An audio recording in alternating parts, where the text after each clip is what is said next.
Hello again and welcome back. In this demo I want to show you 3 of the block motifs that I used for the quilts in this book, and then also how to make a paper template out of your original drawing. So we'll go back over to the machine and get started. Page 53 of the book. I have got some hexagons that I quilted, so I wanted to demonstrate that for you. I gave a description of how I did it, but sometimes it's hard to read a paragraph of the order of the quilting.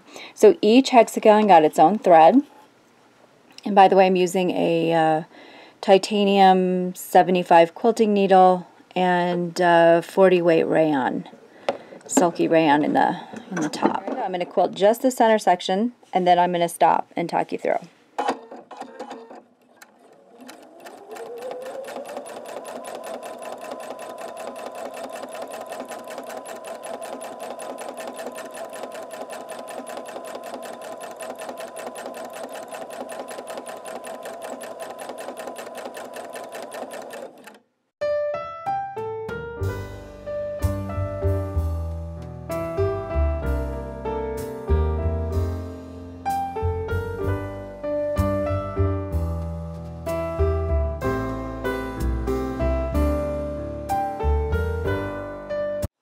Okay, so now what I want to do is travel up maybe one side of the flower and just get to this corner right here. And then we're going to do each individual flower, piggyback that line right there, and that actually will give us a nice quilting line there. Do the other flower, piggyback, okay, all the way around. So I'll do that now.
I didn't draw these Frixion lines. The pattern was so easy and each shape was pretty self-contained that I didn't mark it. But in this case, I just wanted you to see sort of where I was going. I found that might be a little bit helpful.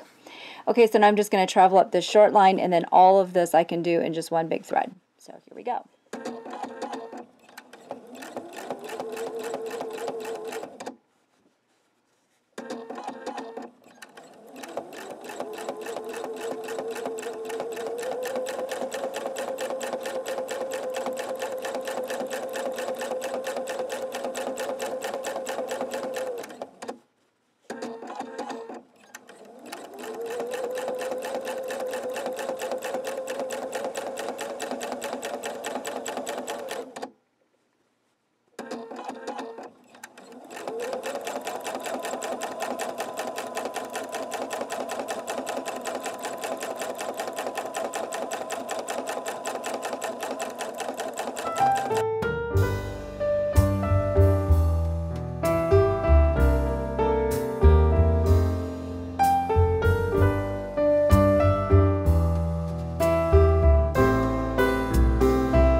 That's what I did for each hexagon in the book for the Nordic quilt. So this is my fake log cabin block that I just drew out with a Sharpie, so I can sort of show you what the quilting motif looks like that I did for the Nordic quilt. And let's see, that's on page 62. I took the center drawing that I did originally for the motif, and I just copied over just a real basic outline of what I wanted. It didn't get too detailed because really, most importantly, I just wanted to be consistent on where these guys were hitting on the outside. I cut this out of paper, and I just put one on each corner and traced it around, just traced the outside. In my drawing, there's an additional line here, but I can just draw that myself by hand, or not even. Just, I know that I can easily quilt from here to here without a line. But the outside, I really wanted to make sure that I hit that landmark, because the log cabin was so busy that it was hard to see where everything was happening, and I was using clear thread. And then the other thing is this section, if you have the book and you're following through with the book, this section I was not joining with the sashing, so I needed to stay away from that that half-inch seam allowance, so I was able to join the block. And if you have the quilt, then if you have the book, then you know what I'm talking about. And if not, it is available through Amazon.com. So here we go. This is basically, I'm going to just trace one of these and then trace them off camera. So you get the idea. But I cut little slits in this heart, so I kind of knew where the heart was. And in my fake drawing, my log cabin center isn't square, but it's square in the quilt, so that's really all that matters.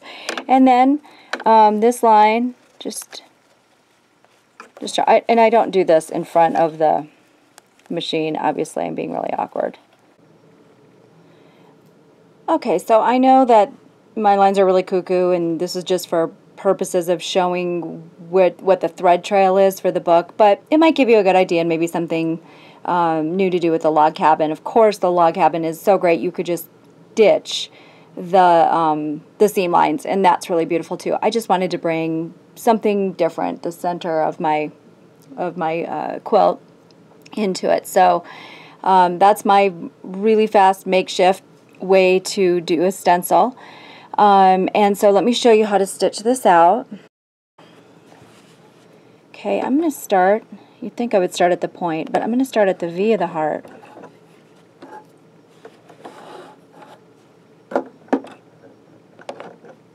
That way, when I stitch all the hearts all the way around, I end up here to do the next part of the design.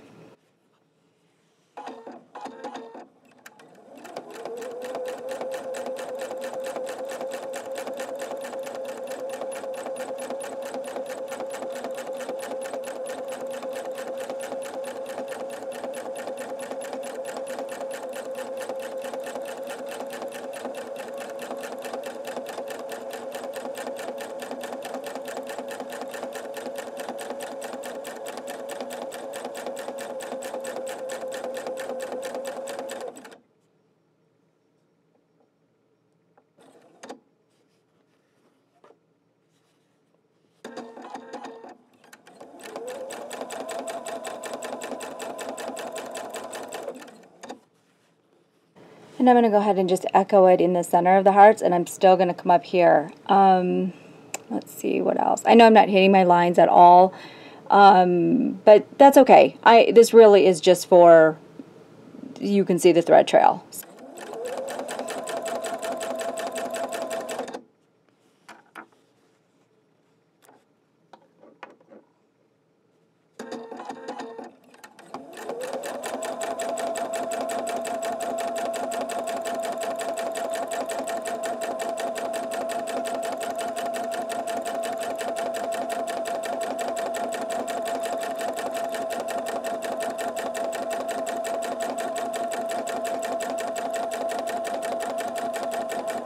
I'm going to outline this inner shape, and that will get me back around to here where I can come. And then just be consistent. One of these inner lines you're going to have to travel on. So I'm going to actually do this outer line, because that's really, it could be conceivably a shadow from, you know, the depth of, if this is a three-dimensional creature. So essentially, I'm going to come up that center line.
And I did do an extra detail in these and I completely forgot to do them, but they're the little circles. I'll go ahead and let's say we forgot. I'll show you what to do. Alright, these two are easy. Here they are. And now you're here. And so the choice is you can either break your thread and join here and do these two all the way around, or I actually think I'm going to just make that heart a little darker, the outline, so I'm just going to, no biggie.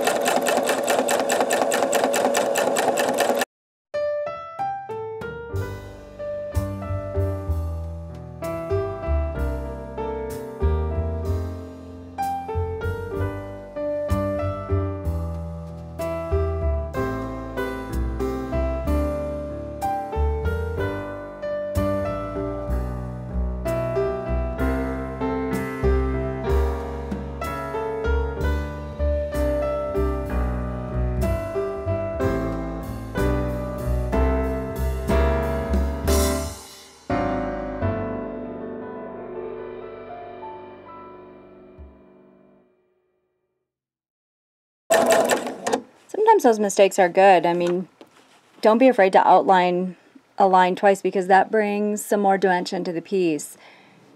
Okay, this next floral motif I used quite a bit in the Flowers on the Courthouse Steps quilt. It doesn't need to be marked at all. It's an organic line and it's a flower. So basically we're just going to start in the center and build this big flower with viney leaves coming out from the petal. So I'll show you how that works. There's a written description of this on page, like I said, on page 92.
Now that I'm on the third tier of the first petal, I'm going to work in between each petal and just do some meandering vines and leaves. So that way I don't have to come back and do those later.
sky is the limit on block and motif quilting.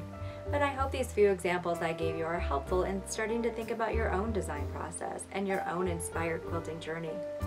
Until next time, stitch on and always quilt as inspired.